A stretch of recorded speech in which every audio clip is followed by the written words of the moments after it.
CU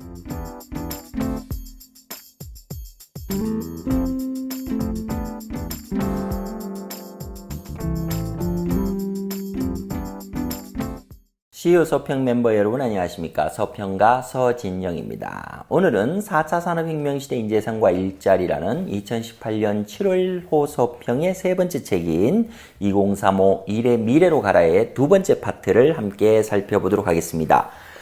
서평북의 143페이지로 가시면 서평왈로 시작합니다. 함께 읽어볼까요?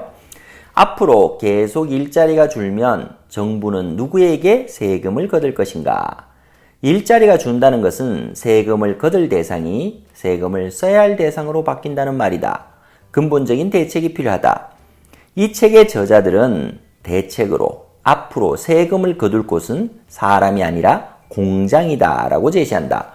과연 우리는 스마트 공장을 육성하고 또 국내에 유치하는 것에 최선을 다하고 있는가라는 저의 부족한 코멘트였습니다. 서평왈은 서가가 평하여 가로사대라는 뜻입니다.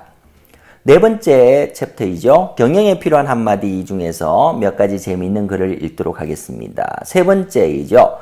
인간의 생각과 세상의 움직임의 격차가 계속 커진다고 느껴지고 적응하기 어려워지기 시작하면 인간과 인간의 마음을 그리워하게 된다. 인간의 마음에서 일을 찾아야 한다. 다음 일자리의 미래를 인간의 마음에서 찾아야 한다는 결론이고요. 다음 한마디를 보면 가장 사람들에게 사랑받는 여행은 우주여행이 아니라 자연과 함께하는 여행이다. 자연과 함께하는 여행이다. 북유럽의 국가들은 잘 보존한 자연으로 계속 선진국의 삶을 유지한다. 사람들은 잘 가꾼 숲보다는 자연 그대로의 숲을 더 사랑한다. 숲을 너무나 사랑해서 숲에서 사는 사람도 있다. 그들은 환경보호가 직업이다. 숲을 해설하는 사람이 계속 직업을 유지했다는 사실은 놀라운 일이다. 기계가 많아지고 사람조차 기계와 구분하기 어려워질수록 사람들은 과거의 삶을 그리워한다. 그렇죠. 정말 숲이라는 곳이 주는 마음의 평안은 어떻게 말로 표현할 수 없을 정도로 큰 것 같습니다. 다섯 번째 챕터인데요. 멋진 사례와 재미있는 통계. 이거는 책에서 재미있는 통계들, 사례들을 정리한 공간입니다. 초기에는 없었는데 10년 정도가 지나고 나서 이어령 교수님께서 이런 사례와 통계를 따로 정리하면 어떠냐고 말씀해 주셔서 이렇게 사례와 통계를 정리해서 이렇게 보여드리고 있습니다. 이 중에서 첫 번째. 우리나라 신분당선, 부산 지하철 4호선, 인천 지하철 2호선 등은 완전 자동운전 시스템으로 기관사 없이 운영된다. 자동화 사회가 완전히 와 있다라는 이야기를 하고 있는 거고요. 요거는 저도 굉장히 관심 있는 사항인데 145페이지. 중국에서 석탄 미세먼지 문제가 심각해진 이유. 사실 미세먼지의 문제가 굉장히 심각한데 왜 그럴까를 이제 분석한 내용입니다. 석탄 채굴은 쉬운 문제가 아니다. 조금만 깊이가 깊어져도 탄경에 물이 차 채굴할 수 없는 것이 석탄이다. 무거운 석탄의 수송도 해결하기 쉬운 문제가 아니었다. 이런 문제를 우리가 배운 바 있는 제임스 와트의 전기기관이 한꺼번에 해결해 주었다. 펌프에 이식된 전기기관은 고인 물을 퍼내면서 더 깊이 더 많은 석탄을 채굴하도록 했다. 철길이 깔리고 기차와 배에 전기기관이 장착되면서 석탄과 철광석, 생산된 철과 공업제품은 쉽게 빠르게 멀리 운송되었다.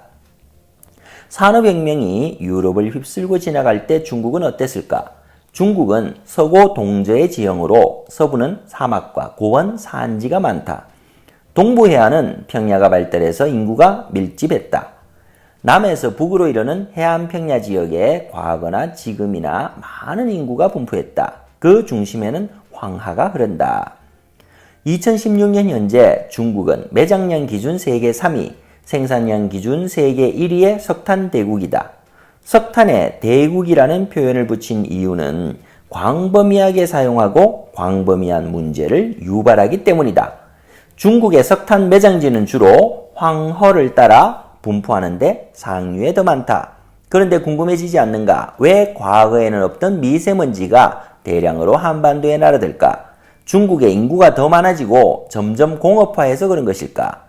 이 진단은 일부 옳지만 한 가지 질문을 덧붙여야 한다. 왜 중국은 목재에서 석탄, 석탄에서 석유와 천연가스로 탄소 동소체 사용량 전환이 그동안 이루어지지 않은 것일까? 실제로 유럽을 비롯한 선진국들은 탄소 동소체를 사용하는 비율이 확연하게 석유와 천연가스로 이동했다. 우리나라도 마찬가지였다. 1970년대부터 1980년대를 거치면서 석탄은 가정과 공장의 주요 에너지원으로 등장했다. 그러다가 현재는 가정에서도 석유와 천연가스를 더 많이 사용한다. 중국은 석탄 매장량이 많았는데도 서부의 산악지형 탓에 동부로 석탄을 운송하는 데 어려움이 컸다. 가장 좋은 방법은 황허를 활용해 배로 운송하는 방법이 있었지만 한 가지 문제가 있었다. 큰 배를 띄울 수 없다는 점이다. 당시는 물이 얕고 좁아지고 경사가 커지는 상류로 갈 방법이 마땅치 않았고 큰 배는 내연기관을 갖춰야만 그나마 상류로 거슬러 올라갈 수 있었다. 커다란 배에 연료인 석탄을 싣고 점점 얕아지는 상류로 석탄을 실으러 가는 것이 상상되는가? 석탄의 무게도 문제였다.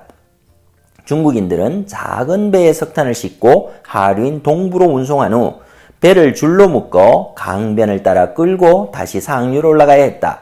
하류로 내려오면서 조금 더 큰 배로 옮기는 방법도 그리 좋은 방법이 아니었다. 중국의 공산화는 석탄을 잠재우는데 더 큰 역할을 했다. 이렇게 석탄을 품은 채로 20세기가 거의 흘렀다. 1900년대 말 중국의 산업화와 함께 다양한 운송수단이 급속하게 보급됐다. 매장된 석탄을 그대로 둔 채 석유를 대량으로 사용하기 시작했다. 곧이어 도로가 문제를 해결했다. 철도는 더 넓은 지역으로 보급됐다. 중국인들은 산업화의 혜택으로 저렴한 석탄을 쓰기 시작했다. 이렇게 석탄을 쓰기 시작한 것이군요. 문제는 늘어난 자동차, 늘어난 공장, 늘어난 인구의 도시 집중화가 동시에 진행됐다는 점이다. 도시는 공장과 가정, 자동차와 음식점에서 내뿜는 매연과 먼지로 가득하게 됐다. 이처럼 석탄의 부활은 연기와 함께 나타났다. 지금 한반도를 뒤덮은 미세먼지의 상당량은 중국에서 부활한 석탄이 석유와 만난 결과다. 미세먼지 문제는 석탄 사용량만을 줄여서 해결할 수 없다. 가장 확실한 방법은 석탄을 포함한 탄소 동소체를 연료로 사용하지 않는 것이다. 그래야 지구온난화의 주범이자 탄소 동소체의 하나는 이산화탄소를 동시에 줄일 수 있다. 탄소는 이제 우리의 적이다. 그러면 이제 우리는 어떻게 해야 할까요? 한편 서울시가 3년여 동안 6,400억 원을 투입하겠다는 미세먼지 대책에는 실제로 미세먼지를 적극적으로 줄이는 조치는 하나도 없다. 우리는 이렇게 묻고 싶다. 미세먼지 문제는 서울시가 독자적으로 할 일인가? 지자체와 협력하거나 국가 차원에서 할 일인가? 지금도 만원인 지하철에 더 많은 사람이 타면 그 혼잡과 피해는 누구에게 돌아가는가? 미세먼지가 가득한 날 대중교통을 이용하려 헐떡거리며 뛰어갈 자가용 운전자는 몇이나 될지 제대로 계산한 것인가? 조병학, 박문혁 저자의 질문입니다. 그보다는 근본적이고 장기적인 처방이 우선이다. 우선은 미세먼지의 원인부터 제대로 파악해야 한다. 서울시만 뭘 하겠다고 내세우지 말고 정부와 협의해서 전국적인 경융차 대책부터 만드는 것이 현명한 일이다. 마스크에는 131억 원이나 투입하면서 공기청정기에는 겨우 예산의 1.4%인 88억 원을 투입하겠다는 계획은 누가 봐도 이상하다. 그보다는 보육시설, 아이들 교실, 실내 체육시설, 병원 지하철역, 버스 공연장 등으로 순서를 정해 공기청정기를 설치하는 것이 일자리를 늘리는 일이고 칭찬받을 일이다. 이렇게 제시하고 있습니다.